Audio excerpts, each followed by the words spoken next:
Okay, good morning everyone. It's already 11:07. Let's start where we stopped in last class. I hope in the due time more people will join. Yeah, I will repeat that, Madhav, don't worry. I'm going to repeat impulse invariance again, don't worry.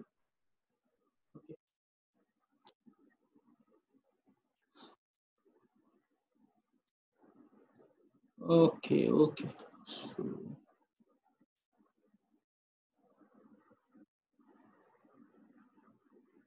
So there is only 19 students till now. I was hoping more. Okay, fine, let's start. So people will join. So impulse invariance technique. So basically impulse invariance, or this is also known as matched jet transform technique. Matched jet transform. Basically we are going to map analog IIR filters HA of S to some H of Z, right? Such that this analog IIR filter converted to a digital IIR retaining its stability. So this H of Z should retain the stability of the analog IIR. Okay, that is one of the things that what this match jet transform bring to or this impulse invariance bring to the table. So let's start. So suppose we have a first order multipole system which we have cleared till here to this point. Till this point we have seen HA of S equal to summation 1 equal to my voice is echoing. Mm,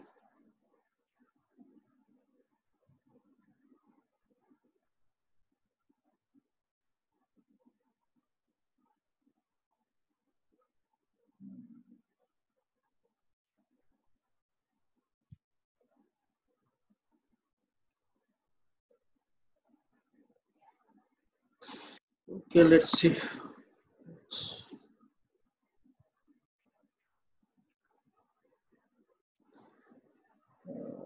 See, is it okay now?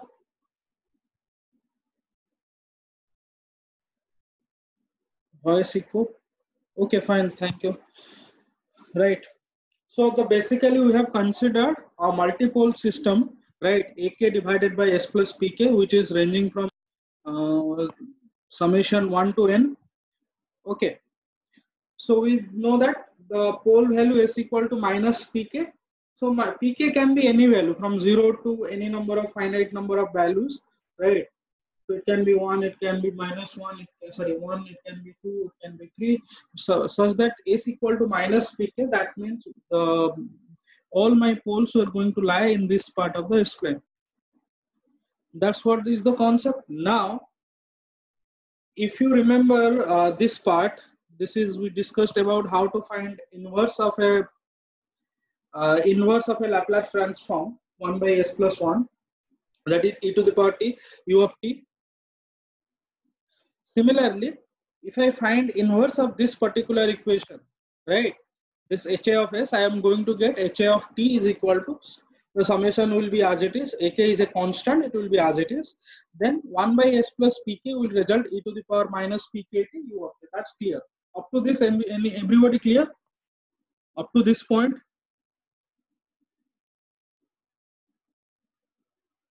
Up to this inverse HA of finding inverse Laplace transform and getting HA of S, HA of t. Okay, fine.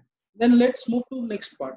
Next part is basically हम लोग क्या कर रहे हैं? We are finding out digital filter. So digital filter basically a discretized version of the analog filter, right? Or analog impulse response. So what we did, we discretized this particular HA of t, discretize or sample it at t equal to nt, right? N is number of sample, t is the sampling interval, correct? Now if I got, then I sample and I am writing this as a notation of h of n. We know that if I'm getting x of t, I'm sampling it with the interval of nt. I usually write x of nt. For our convenience, we also write this as x of n. Anybody clear about this green marked area? All? Is this clear about you? This is just basic notations. That's what I want to ask. Are you clear about this particular point?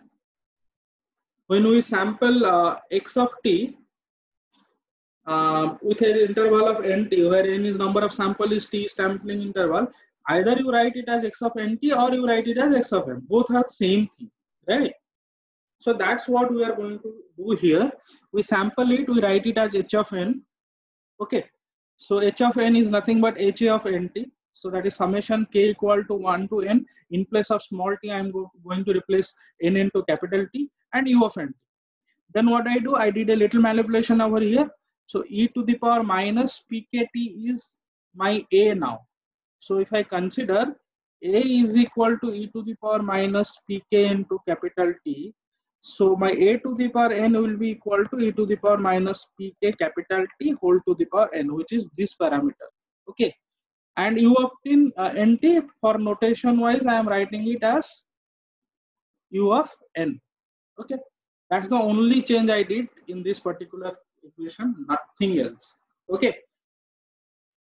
Now in that, after that, on this h of n, we apply h of z or z transform. We apply z transform on top of it.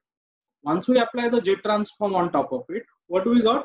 We know that z transform, if I apply z transform of x of n on z transform, the formula says x of z is equal to summation n equal to minus infinite to plus infinite x of n z to the power minus n. So here my x of n is equal to e to the power minus pkt whole to the power n u of n, where it is e to the power minus pkt is considered at a to the power n u of n. Once u of n comes to picture, my limit becomes 0 to once u of n comes to picture, is my limit going to stay from minus infinite to plus infinite or 0 to infinite? Which condition comes to picture? If u of n is there in an equation and you are finding z transform, the limit will be minus infinite or from 0 to infinite.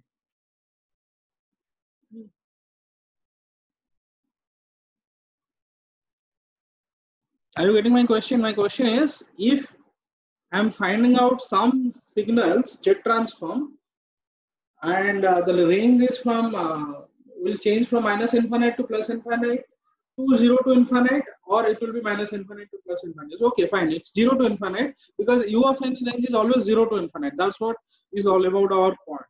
So this equation become 0 to infinite a to the power n z to the power minus n. So this part is constant. This is not going to change. This part is constant. So my h of z is now summation k equal to 1 to n ak, because we know that this always gives z transform of a to the power n u of n. Sorry, u of n is always 1 by 1 minus az inverse. So that's what we got, 1 by 1 minus az inverse. Now we replace the value of a with e to the power minus pkt, e to the power minus pkt. So my final h of z is now, if I write in a bold, h of z is equal to, the summation is going to hold as it is, summation 1 to n, it is going to as it is, ak is going to stay, it is a constant, whole divided by 1 minus e to the power minus pk into capital T multiplied with z inverse. Are you clear with this particular equation now? So if this is my equation A, initial analog filter equation, and this is my equation B. Are you clear with equation B, how we reached equation B? Everyone? Okay, fine. Thank you.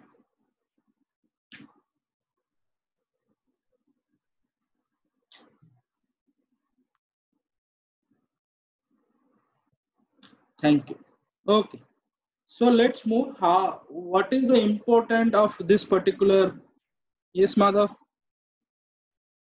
Are you agree? Understood this point? Why do we take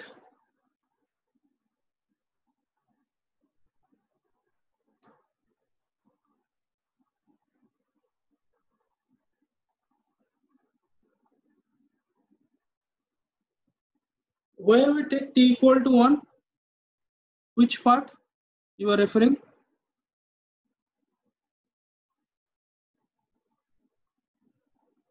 That was just an example. We have not that is a different example. This one you are talking, right? This guy.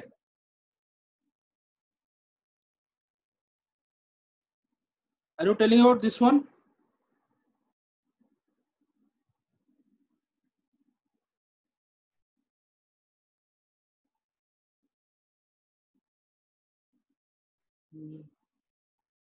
Madhav, are you telling about this one?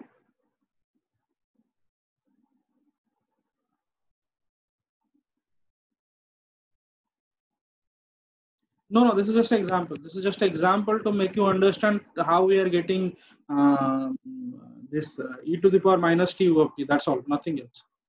This is an example. This is just an example. Oh, yeah, this is just an example. Fine. Right. Now,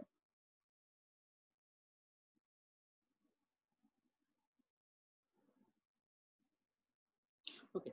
So this is just example. Now next, come back to another point. Once we got this equation A and this equation B.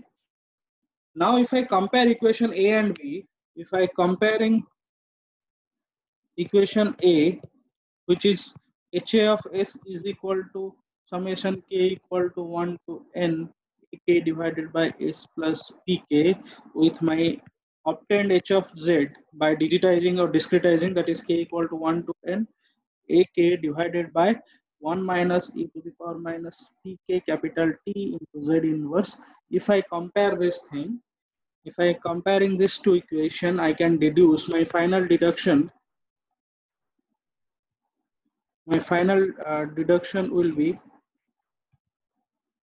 I can deduce that my final deduction will be that I can always map 1 by S plus Pk with respect to 1 divided by 1 e to the power minus Pk into T minus Z inverse.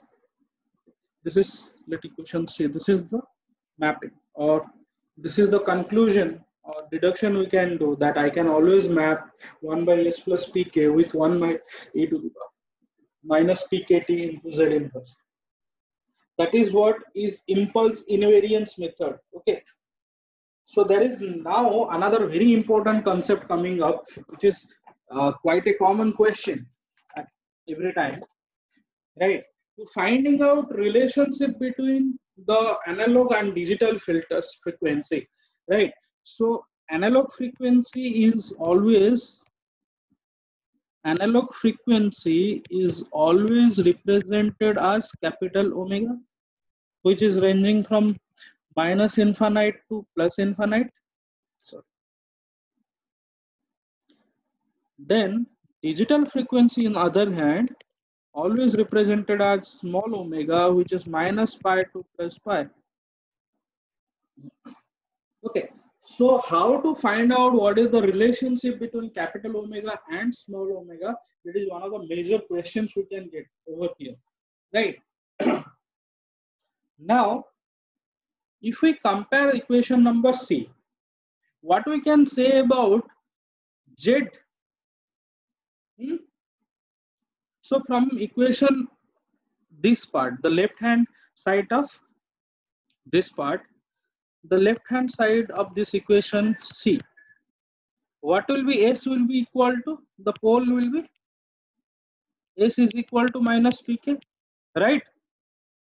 Yes or no?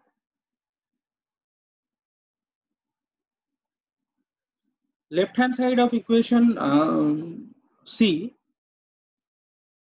S equal to minus Pk, right or wrong? Right, fine. Next, the right hand side, the pole will be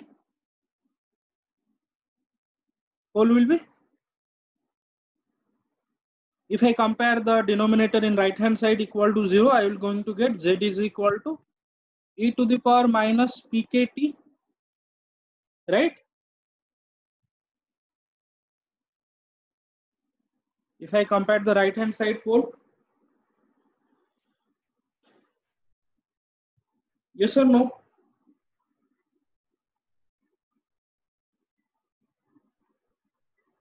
Yes, good.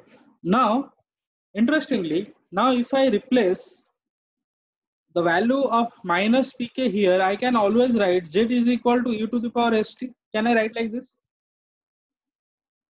Can I write like this? If I replace minus p equal to x from the left hand side, so I can always write z is equal to e to the power st.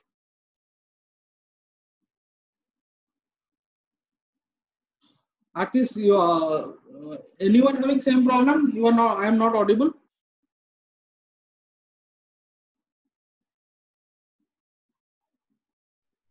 Am I audible or not?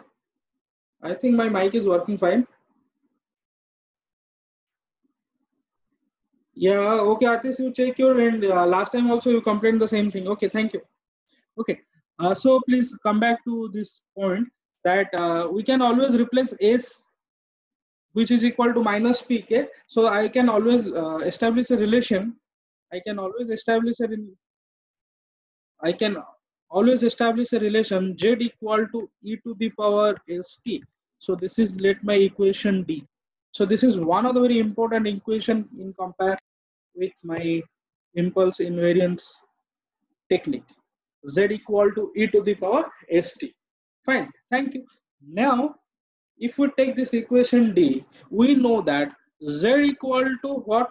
If you remember your Z transform, Z is always a complex parameter which is represented as R e to the power j omega, where R is equal to mod Z and omega equal to angle of Z. This is real part square plus imaginary part square. This equal to tan inverse of imaginary by real. This we know, correct?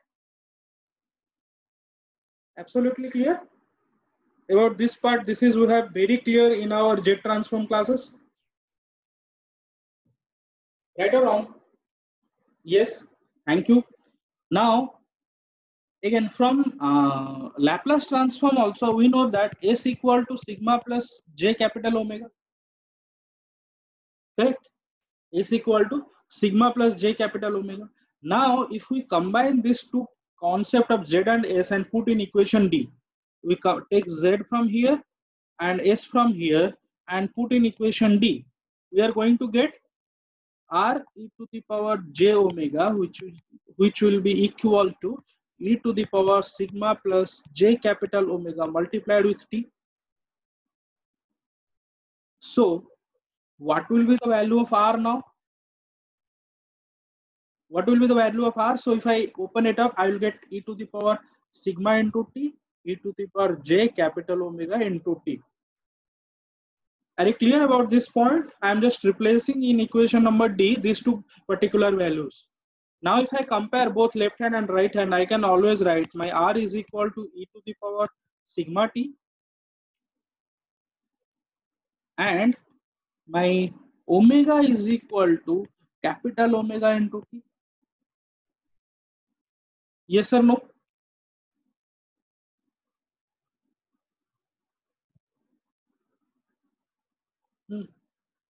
If I put all the values and over here, uh, can I deduce this conclusion? Can I conclude like this?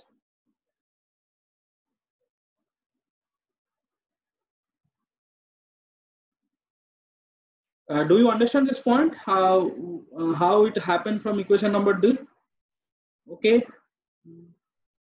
Okay, Puranjit. So okay, again, let me explain you again one more time. So are you clear about equation number D? Clear about equation number D?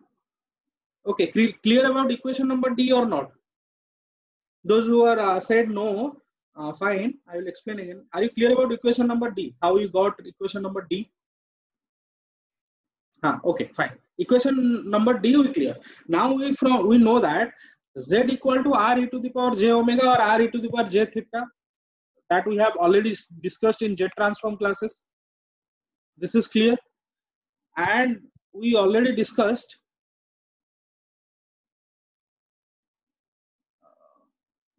I'll do one thing, Madhav. At end, I will unmute the last 10 minutes. Okay.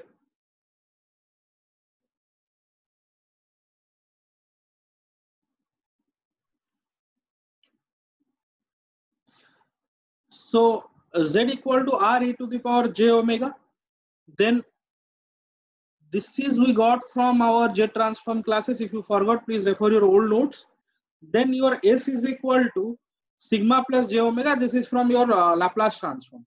Now I have put all these two values, z equal to r e to the power j omega from here in right hand side, and e to the power s, in place of s I replace with sigma plus j omega, and t will be as it is. Now I just open it up, e to the power sigma t, e to the power j capital omega into t.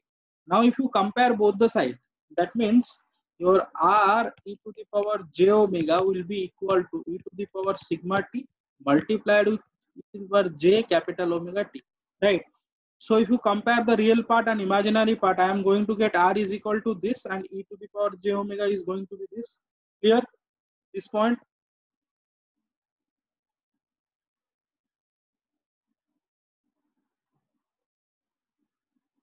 Are you clear about this? Okay, Prem.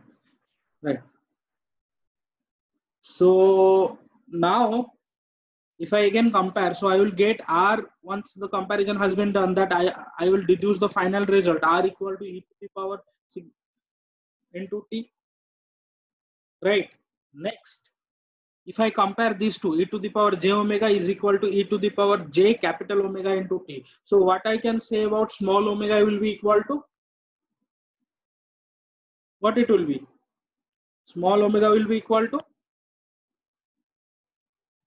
obviously I'm going to, if I compare this line, this red line, if you mark, if you compare this red line, I'm going to get this answer, right? Everyone, why w by t? I'm not asking capital omega, I am asking small omega. Small omega will be equal to capital omega on t, right? Yeah, again, if you tell capital omega will be equal to small omega divided by t. Yeah, that's what we are looking at. So my final relation between, this is the only relation right now we are looking. Let this is relation number e. Okay, so the relation between analog and digital frequencies are, analog and digital frequency while using impulse invariance technique is small omega is equal to capital omega into t. Small omega is equal to capital omega into t. Okay, now we got this thing.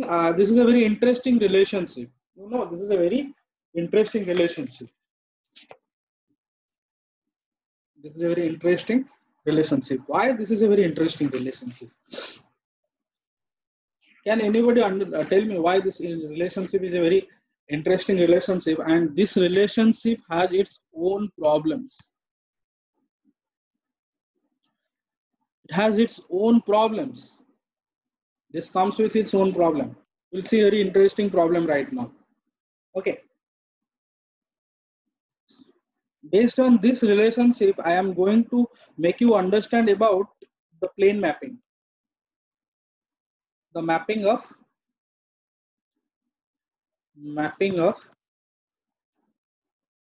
S plane to jet plane.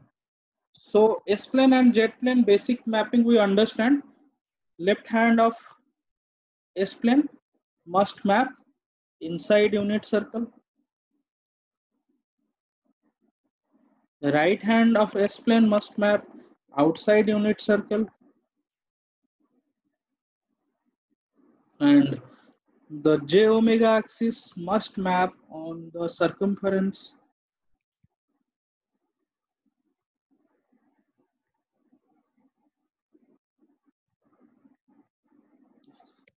of the unit circle.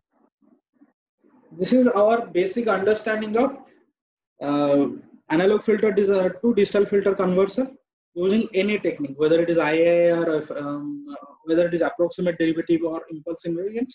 This is going to be universal technique. This technique is universal. Now let's understand how this mapping is going to this particular, because of this particular equation number E. This is, let it, we are telling it this is equation number E. Because of this equation number E, let's understand how this is going to have a little bit problem for us while doing this mapping. Okay. Now this is my S plane. This is my S plane. This is j omega axis. This is sigma. Now, and this is my Z plane. I am purposefully writing this is in a little reverse order. This is imaginary Z axis. This is my real Z axis. Right. So suppose this is my left half of S plane. So suppose I'm giving it green color.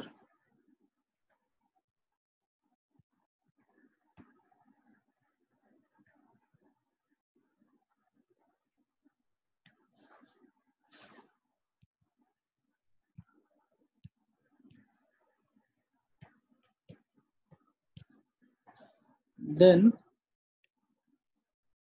this is my unit circle. Okay, this is my unit circle. My aim is to map the green portion or the left half of S plane inside this unit circle.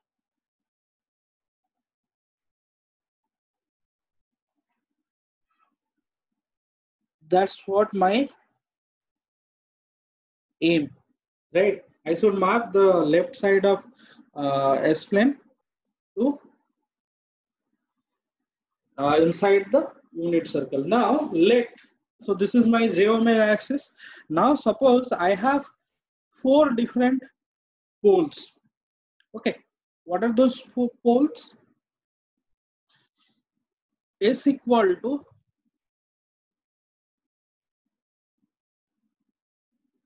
one pole value is j 2 pi by t. Okay, let one pole is located here. His value is j 2 pi by t. Another pole located here whose value is j pi by t. Right? Another pole located here whose value is 0. Then another pole located over here whose value is j pi by t. Minus j pi by t. So this is negative part, minus j pi by t. And another pole located here whose value is minus j 2 pi by t. So basically I'm writing this. Basically what I'm writing this capital omega values on this j omega axis. So these are basically pole points on j omega axis, right? Now if I use equation E, right, my equation E is, what is my equation E? My equation E is small omega is equal to minus omega into, capital omega into t, right? So now let's understand how this mapping is going to change my world. So we know that z equal to e to the power s into t. Okay, this was our equation. This equation number D, z equal to e to the power s and t. Now if I put s values from here, s is the pole values, these are the pole values. Because s equal to minus pk, it is clear from this left side and right hand side equation that we have already seen. So now if I put s equal to j 2 pi by t, what will be my z value? Can anybody tell?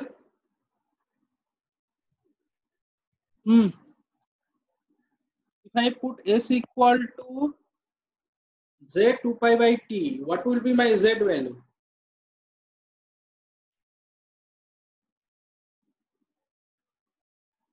Good. It will be t2 will get cancelled, e to the power j 2 pi.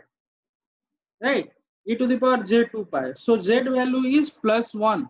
Right? That means my pole is from j 2 pi, my location is here. Understand this line? Understood? This line, what I did in the red? Did you understood this map line? What I did from here? J2 pi by t will map. This is unit circle. This will be +1. This will be -1. This will be 1 plus j. This will be 1 minus, sorry, -1 minus, this will be -1 plus j. Right? Sorry. So this will be minus j point. This will be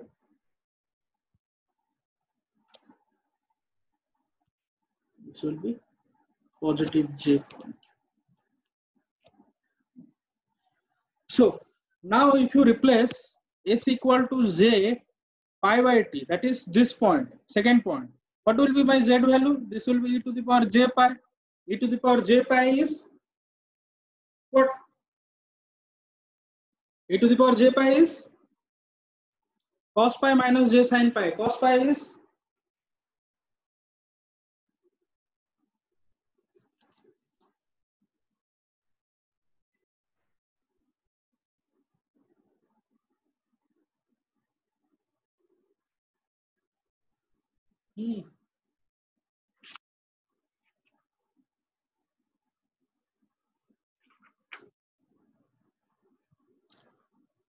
how much you got? J pi is -1, right?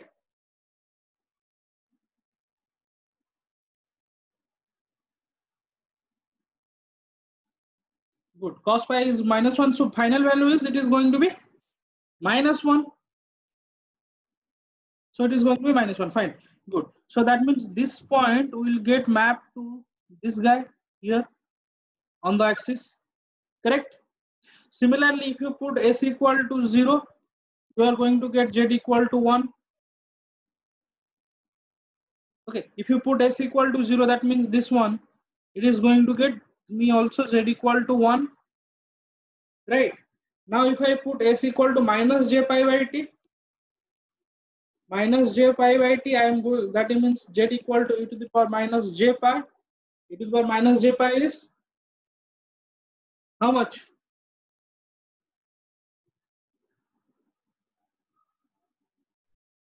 E to the power minus j pi is cos minus pi minus j sin minus pi. So -1 again. So this value is again mapped to, so this value is mapped to this point, right? Similarly, if you put s equal to minus j 2 pi by t, what do you get? Z equal to e to the power minus j 2 pi, which is again going to be +1, right? Which that means it is mapped to this point again. Correct? Now what's the problem happening here? What problem happened here? Can anybody guess from this figure? What problem we got over here? Can anybody just put a light? What will be the problem because of this kind of mapping?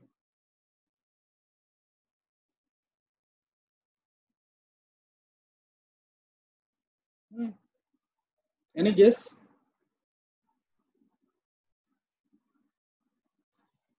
Yeah, that's one kind of observation.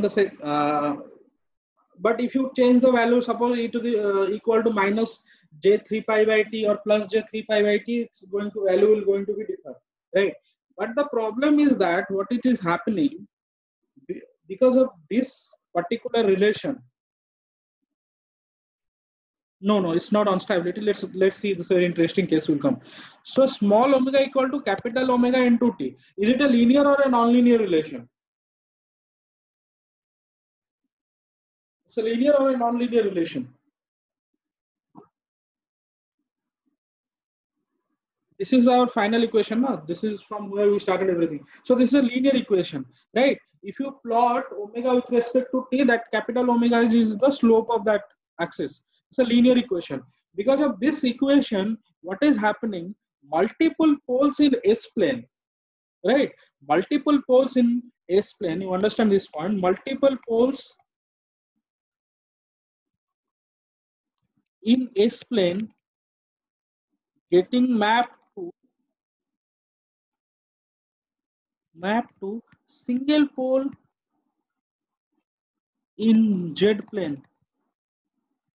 So the mapping is no more unique. Because of this linear relationship, the mapping of S plane to Z plane, sorry, the mapping is not unique. So this become a many to one mapping. This is a many to one mapping. That's another interesting concept comes. Yes, 3 pi will go to this thing. Suppose the t value is 2, that means pi by 2, it will go to minus j again. If you take s equal to s equal to j pi by 2t, that means your t value is equal to twice of that. Again, it will go to j minus j. Usually, in class I used to take 10 points to understand that how the different mappings has been happened from 1 minus 1 plus j and minus j. Okay. So this mapping is not unique.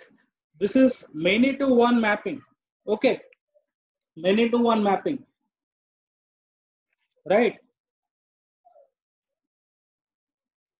Understood? So, okay, the time is getting over. Let me create another meeting. Wait for this thing. I will create another meeting. Okay, I will create another meeting for next 20 minutes. Yeah, time is. I am creating another meeting. Okay, I'm just ending and creating another meeting.